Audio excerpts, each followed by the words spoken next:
Hi everybody, I'm going to talk to you guys about equine allergies, the diagnosis and treatment of them. So as an overview, we'll talk about why allergies occur, the 3 types of equine allergies and the research that's related with them, the diagnosis and determination of specific allergens for a horse, and the management and prevention of the reactions. So why do allergies occur? There's a potential inheritance of a large number of polymorphic genes, and there's also the function of the skin barrier that plays a big role. If there's any abnormalities, it can allow allergenic proteins to be absorbed through the skin, and this will cause a chain reaction of events and leads to the increased production of immunoglobulin IgE and interleukin IL-31, and this stimulates the itching response in the horse. So the concept of pruritic threshold. This is brought into perspective by Marsala in her article, and she talks about how allergies are multifactorial and additive. So a horse can have many allergies but not show any symptoms until the threshold is reached. So knowing a horse's threshold can help prevent symptoms, since the owner will know what to avoid in the horse's environment. And the picture to the right is from the article, and it describes pruritic threshold. And pruritic is also another word for like itchiness, just so to help describe that. But the horse on the left is symptomatic because it has 4 different allergens that are on top of each other, meeting the threshold. The horse on the right is asymptomatic because it only has 2 allergens in its environment and it's not up to the threshold yet. So common symptoms are hives, itchiness, reactive airway disease or COPD, head tossing, and possible secondary effects like lesions or infections from rubbing or biting at the hives, and also anal pruritus, which is usually feed related because of irritation to the intestinal tract. The picture on the right is my horse. Actually, he has environmental allergies, and this was at a time when he had pretty severe hives. The most studied allergy in horses is the insect bite hypersensitivity. It's usually a reaction to cellulocoids, which is the picture of the fly on the right. But there are also other flies, mosquitoes and tabanids, which are less studied but are also possible causes. And the reaction is caused by proteins in the saliva glands of these insects.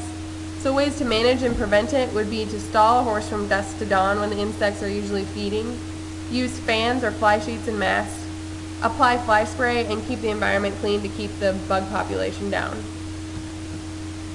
The second studied allergy is environmental allergies. It includes pollen, mold, dust, dander, mites, or bedding, and can also have a combined effect with insect hypersensitivity. So intradermal testing and serum testing are the best way to test for this, or trial and error, just removing something and seeing if it makes a difference in the horse's environment. And these tests should give you results enough to remove or avoid a stimuli that might cause the reaction in the horse. The least research is feed allergies. And this is usually because you have to do a diet trial for the horse, and it can be difficult to know how long the trial should be conducted for. The horse must be observed to see if any changes are made from the diet that would affect the reaction. And it's also difficult because you're not always sure if the diet was the only factor in the study. And common allergens have been reported as sweet feed, oats, corn, dry garlic, and alfalfa. There's multiple different testing methods to determine allergens. The one that we did with my horse was the intradermal skin test, and we did that twice actually. They don't always have perfect results the first time, so they usually wait about 6 months and do it again.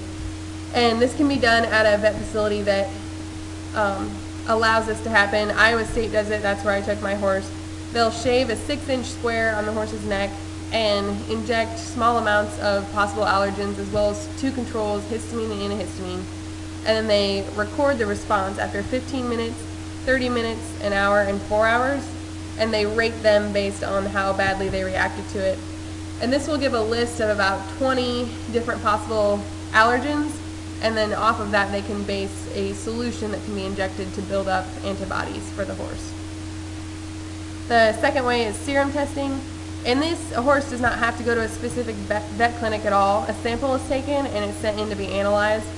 And it measures the amount of allergen-specific IgE circulating in the blood, which could indicate something that they're allergic to. And the last phase is trial and error, so removing something you think might be a cause and seeing if it has any effect. Testing results can be kind of iffy. They don't always give you exact what you want to hear. Like with the intradermal testing, they'll give you a list of 20, but that doesn't really help because you're not sure exactly what it is they're allergic to. FODAC states that there is more support for intradermal testing, but the tests are not standardized, so it's very difficult to compare data. Marsala adds to this point by saying that intradermal skin testing only detects cutaneous specific IgE, but it does not necessarily mean that the horse is allergic to it. She also states that different companies use different sources for their allergens for the test, so that just kind of goes back to how it's difficult to compare data for research when they're not all standardized. So regardless of the testing method, all factors should be considered in order to determine relevance of the results. A lot of times they will ask you the history of your horse, if it's common that they react during a certain time of the year or around a certain object or something that could cause a reaction. Certain medications for treatment, there's topical glucocorticoids that reduce itchiness, and these can be a spray-on, a shampoo, a lotion, or a conditioner. Prednisolone, which is a systemic glucocorticoid, so that's injected into the bloodstream. Dexamethasone, which is a cortisone steroid, which can be given orally or systemically. And there's also antihistamines, hydroxyzine or chlorpheniramine, which is in a pill or a powder form. And I used the hydroxyzine with my horse for a while, and it helps as long as you're consistent about it, but it's not the most feasible because you have to give about 10 to 15 of these pills in this picture here twice a day, because it's normally meant for dogs and cats is the size that they normally have it. So you have to like triple the dose for a horse size. So it's not the most feasible option. Dexamethasone works really well at preventing and getting rid of hives, but it's not the best long-term use. There have been some people talking about how it's related to lameness. And also with all of these, a lot of organizations and associations have limited number or a dosage that can be used, especially with showing. The American Quarter Horse Association allows Dex up to a certain amount. If it's past that, you can be disqualified or banned from any future shows. And antihistamines are really, really not allowed because they can cover up a different drug in the drug tests to try and hide it. So you have to know what your association allows and doesn't allow, and be careful using these. Immunotherapy is, I also did with my horse. They use the results from the skin test to develop a specific solution that's injected in the horse over a period of time to increase the antibodies the horse has to the stimuli. So they give you a bottle of it and you start about every other day, and then it's once a week and once a month for about a year and a half. And the success rate varies from 60 to 80%, but it really depends on the horse. It worked for my horse for about a year, and then he started getting hives again. So it really just depends. But a recent study documented owners' impressions of the success for this treatment. 84% of the owners reported a good response. 93% reported having to use glucocorticoids before initiating the injection. And then after 1 year of therapy, 59% managed their reactions with just immunotherapy alone. Then there's also holistic treatments like fatty acid supplements, which I also tried for a while. And those include sunflower oil, vitamins, amino acids, peptides, and flaxseed, which can decrease inflammation. There's also acupuncture, which influences precise points on the horse's skin in conjunction with certain internal organs and body functions.